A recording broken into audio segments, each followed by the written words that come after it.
Hello everyone, कैसे हैं आप सब लोग। Welcome back to ICT virtual classroom Dehradun. मैं निखिल राणा। क्लास 9 का अपना मैथ्स का टॉपिक क्वाड्रिलेटरल्स, उसको कंटिन्यू रखेंगे बच्चों। तो चलिए अपनी क्लास शुरू करते हैं। शुरू करने से पहले हमेशा की तरह थॉट ऑफ द डे लेके चलते हैं। तो आज का थॉट ऑफ द डे है, don't just dream big, take action to make those dreams comes true. जी हाँ, केवल सपने बड़े सोचने से ही कुछ नहीं होता, उन सपने को पूरा करने के लिए जो आपको कार्य करने हैं वो करने से आपके सपने सच मतलब जो सच होंगे। ठीक है, सोचने से आपके सपने सच नहीं हो जाते हैं। ठीक है, तो आपको अगर आपने कुछ सोचा है कि आपको इतने मार्क्स चाहिए या फिर आपको 12th में इतनी परसेंटेज चाहिए, आपको 9th में इतना नंबर लाना है, आपको आगे जाके ये बनना है, तो केवल आपके सोचने से ही आप ये सब नहीं पालोगे। आपको उसके लिए मेहनत करनी पड़ेगी। ठीक है, तो चलिए चलेंगे अपने स्मार्ट बोर्ड की तरफ और करेंगे अपनी क्लास को शुरू। तो जो हमने कल क्वेश्चन किया था, फिलहाल तो पहले उसके बारे में बात कर लेते हैं। ये क्वेश्चन अपने आप में बहुत अच्छा ये क्वेश्चन था। ठीक है, अगर किसी को फिर भी कोई डाउट है इस क्वेश्चन से रिलेटेड कोई डाउट है तो आप पूछ सकते हैं। ठीक है, अगर किसी को कोई डाउट है इस क्वेश्चन से रिलेटेड तो आप पूछ सकते हैं भाई। ABCD एक पैरेललोग्राम है and AP and CQ are perpendiculars from vertices A and C on diagonal BD। कहने का मतलब क्या है, इसका फिगर भी हमारे पास है। तो ये रहा आपका क्वेश्चन कि सर ABCD एक समांतर चतुर्भुज है और AP और CQ विकर्ण BD पर, ये क्या है, AP है, AP, CQ मतलब CQ, विकर्ण मतलब तो आपको पता है डायगोनल, BD पर A और C से लंबवत है। यानी कि लंबवत मतलब आपको पता है ना। तो ABCD एक parallelogram and AP and CQ are perpendicular from vertices A and C on diagonal BD। ठीक है, A और C, अब देखो क्या बोला गया है कि आपके पास क्या है, ABCD एक पैरेललोग्राम है। ठीक है, ABCD एक पैरेललोग्राम है जिसमें AP और CQ परपेंडिकुलर है। AP और CQ, which one is AP? AP की बात कौन कर रहा है, ये AP, ये AP वर्टिसेस से एक परपेंडिकुलर डाला। वर्टिसेस मतलब पता है ना आपको, वर्टिसेस आपको समझाई थी, कोने। ठीक है, विकर्ण BD पर A और C से लंबवत है। तो A से आप देख रहे हो बिल्कुल इस वर्टिसेस से ये लंबवत यानी परपेंडिकुलर डाला है, और इधर C से हमने एक परपेंडिकुलर यानी कि बिल्कुल लंबवत हमने यहाँ पे डाला है Q पे। ठीक है, और ये डायगोनल BD पे मिलते हैं, जहां डायगोनल BD पे पॉइंट है P एंड Q। डायगोनल मतलब ये विकर्ण, ये डायगोनल, इसकी बात हो रही है, डायगोनल की बात।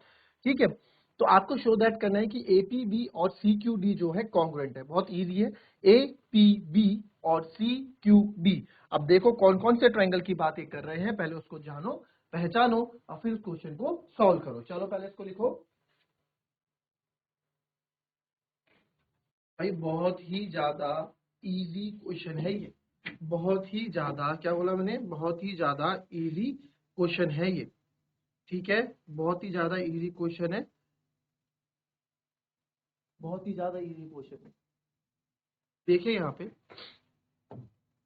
जो जो हमको गिवन है पहले लिख लेते हैं।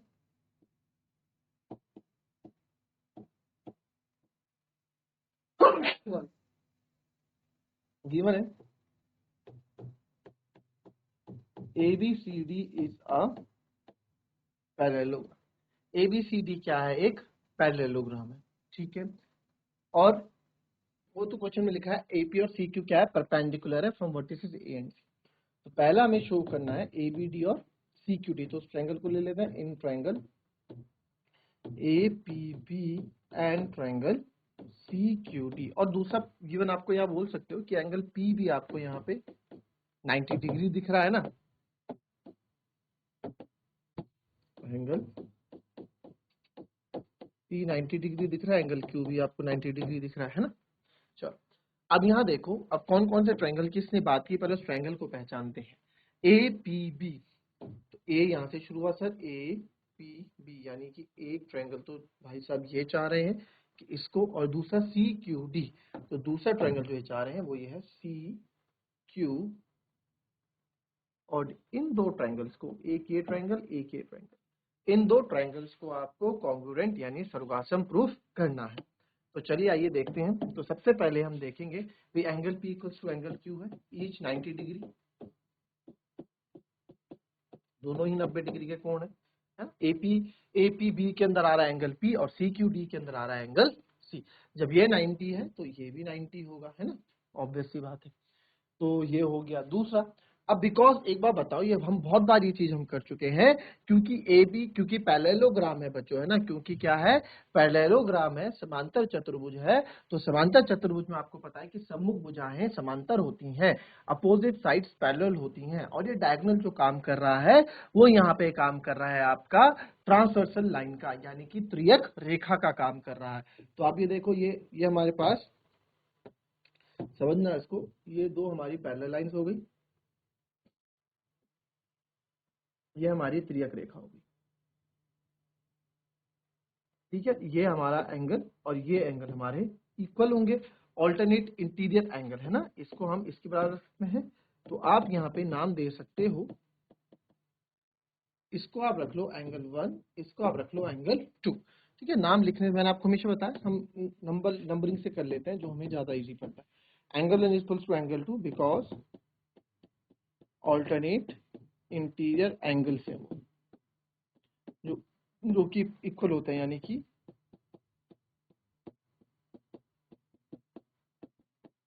एकांतर अंतर कोण है ये, ठीक है जी। फिर आगे बढ़े, तीसरा बताओ क्या आपको दिख रहा है। अब आपने ट्रायंगल कौन कौन से, ये देखो, क्या ये ए बी इस सी डी के बराबर नहीं होगा, क्योंकि opposite sides of a parallelogram क्या होती है, इक्वल होती है। A B equals to C D, है ना, A B equals to C D. तो यहाँ पे आप लिखोगे because opposite sides of parallelogram are equal,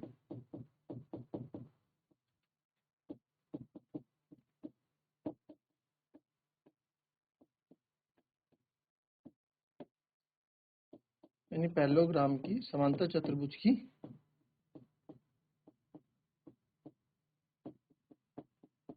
सम्मुख भुजाएं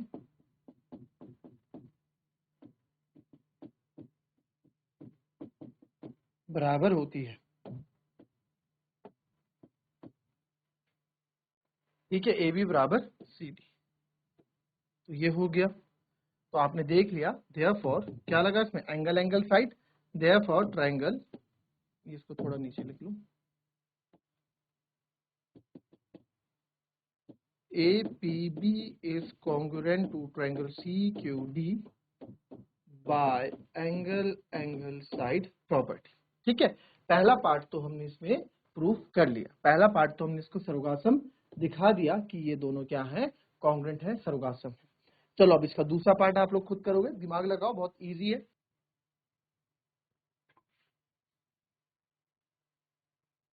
अरे दूसरा पार्ट तो बहुत इजी है बच्चों, हुआ नहीं किसी का।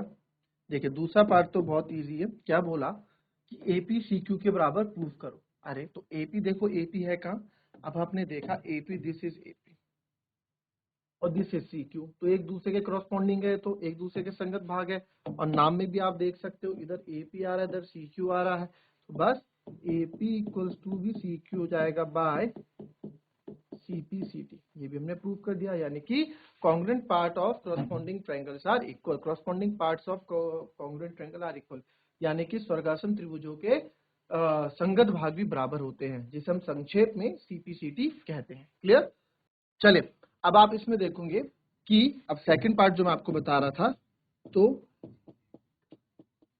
AP इक्वल्स टू CQ, ठीक है, AP इक्वल्स टू भी CQ जाएगा। देखो AP का हो गया, ये जो मैंने येलो किया, this one is AP and this one is CQ, ठीक है, this one is AP, this one is CQ, तो AP बराबर CQ हो गया बाय CPCT, है ना, ये भी उसके करस्पॉन्डिंग है, संगत है दोनों। तो हम ट्रायंगल को कॉन्ग्रुएंट प्रूफ कर चुके हैं, तो इसके जो पार्ट्स हैं, जो इसके करस्पॉन्डिंग पार्ट्स हैं, वो भी इक्वल होंगे। तो ये तो हम कहते हैं CPCT मतलब corresponding part of congruent triangle are equal, जिसको हम CPCT कहते हैं, corresponding C part P of congruent triangle CP, ठीक है। जैसे जिसे हम इंग्लिश में, हिंदी में कहेंगे, सर्वगासम त्रिभुजों के संगत भाग बराबर होते हैं, सर्वगासम त्रिभुजों के संगत भाग बराबर होते हैं, जिसे हम संक्षेप में CPCT कहते हैं। क्लियर, कॉपी कर लेंगे इसको। चलिए ठीक है बेटा, बोले GIC पटकोट से बोलो, माइक ऑन कीजिए।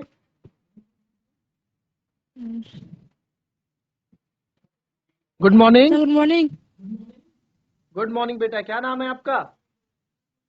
सर। करण। क्या नाम है? सर करण। करण। कौन सी क्लास में हो यस। करण? 9। 9 में, वेरी गुड। तो आपको ये चैप्टर समझ में आ रहा है बेटा? यस। अच्छा जी, क्या है चैप्टर का नाम बताओ जरा। बुक नहीं खोलनी, बुक पलट रहे बगल वाला। सर संस्कृत। है? सर संस्कृत वाला है। सर संस्कृत वाला क्या है। क्या? थोड़ा माइक पास रख के बोलो। Good morning sir. Good morning. Good morning sir. ये सर सर जी गुड संस्कृत के मॉर्निंग बच्चे सर। हैं। अच्छा सर, जी संस्कृत के बच्चे हैं। जी। जी जी, ये तो बैठा रखे हैं वैसे ही सर ना। अच्छा अच्छा, ठीक है सर, ठीक है। जी सर एक्चुअली जी। मैथ्स की क्लास। Thank you sir.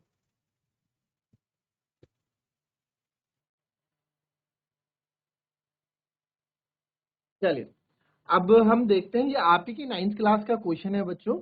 और 8.1 एक्सरसाइज 8.1 का ये आखिरी क्वेश्चन हम कर रहे हैं। यानी कि चतुर्भुज चैप्टर चल रहा है, क्वाड्रिलेटरल चतुर्भुज। ठीक है, लाइन एंड एंगल सब हम कर चुके हैं। तो ये बोल रहा है कि एबीसीडी एक समलंब है। एक क्या है? समलंब, यानी कि ट्रेपेजियम है। अच्छा, इसमें क्या क्या है ना, इसमें फिगर में पहले से ही मैंने हिंट वाला काम कर दिया। तो क्वेश्चन कितना आपके पास है वो देख लो। ये है जो मैं रेड कर रहा हूँ, ए बी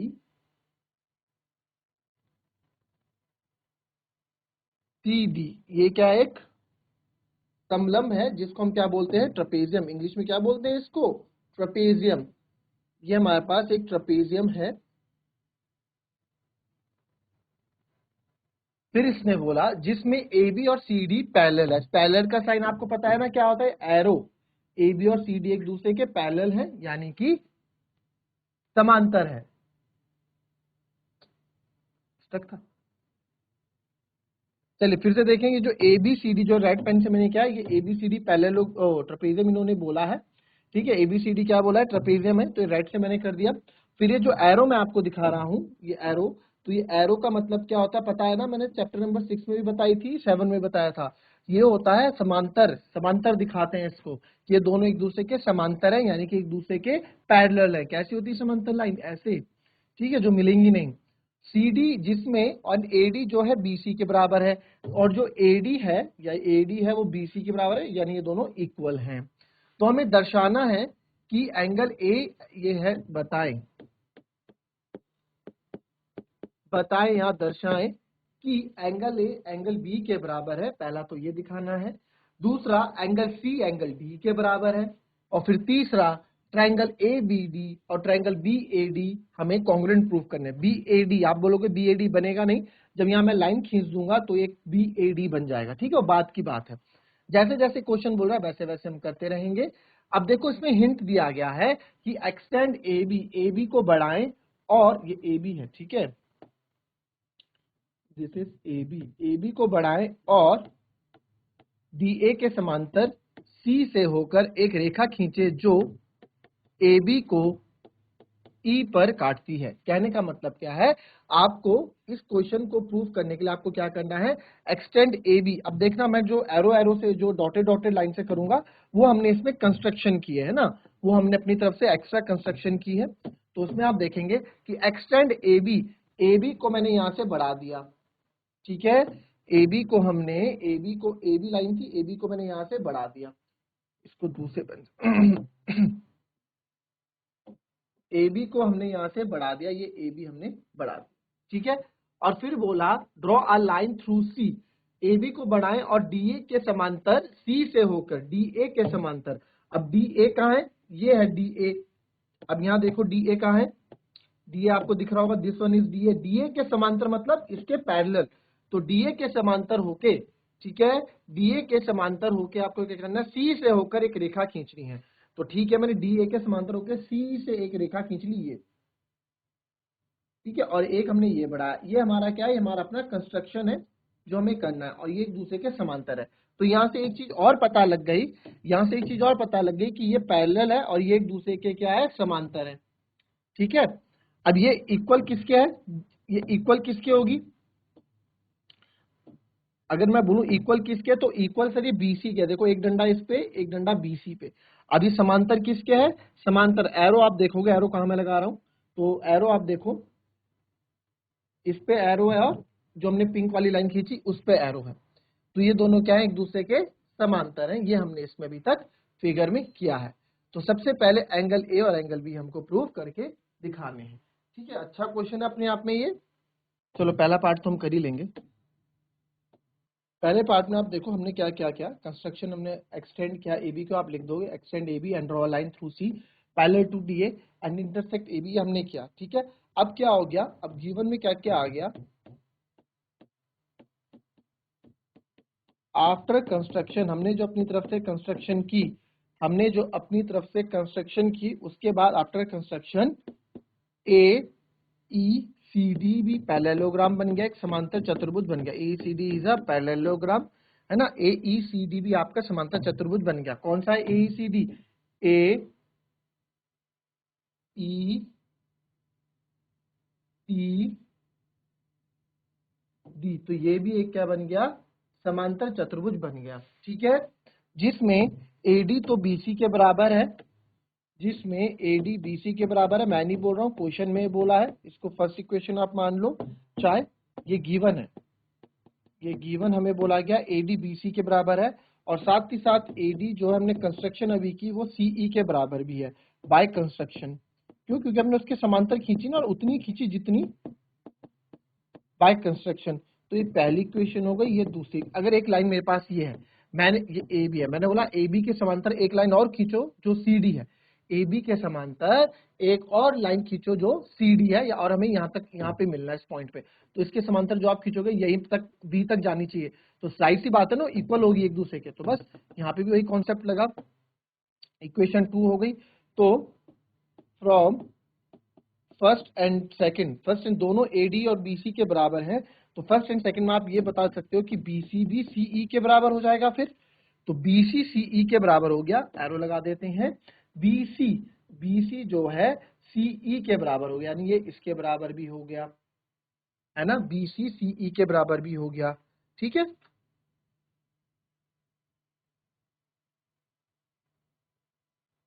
ठीक है, बीसी सीई भी हमने बराबर प्रूफ कर दिया। ठीक है, इतना इस क्वेश्चन में है। अब जब ये बीसी सीई के बराबर हो गया तो एंगल ई जो है, आपको क्या क्या बताना है, एंगल ए और एंगल बी को इक्वल प्रूफ करना है ना। तो एंगल बी को भी हम इक्वल प्रूफ करेंगे। तो ये एंगल, इसको नाम ले लो आप 1, और ये ले लो एंगल ई, जो भी आप लोगे एंगल ई मान लो इसको।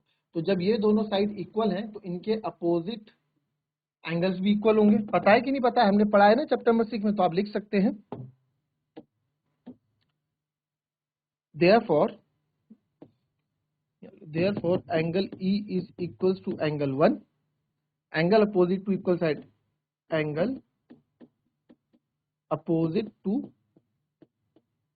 equal side, है ना, हमने पढ़ा है एंगल अपोजिट, जो एंगल इक्वल साइड के अपोजिट होते हैं वो भी क्या होते हैं, इक्वल होते हैं। ठीक है, अब ये चैप्टर क्वेश्चन आप इतना लिख लो, और इसके आगे की कहानी करेंगे हम अपनी नेक्स्ट क्लास में। बड़ा क्वेश्चन है, अच्छा question. So that's all for today बच्चों, मिलेंगे आपसे अपनी कल की नेक्स्ट क्लास से। तब तक के लिए be happy, be healthy and be safe. Thank you and have a nice day.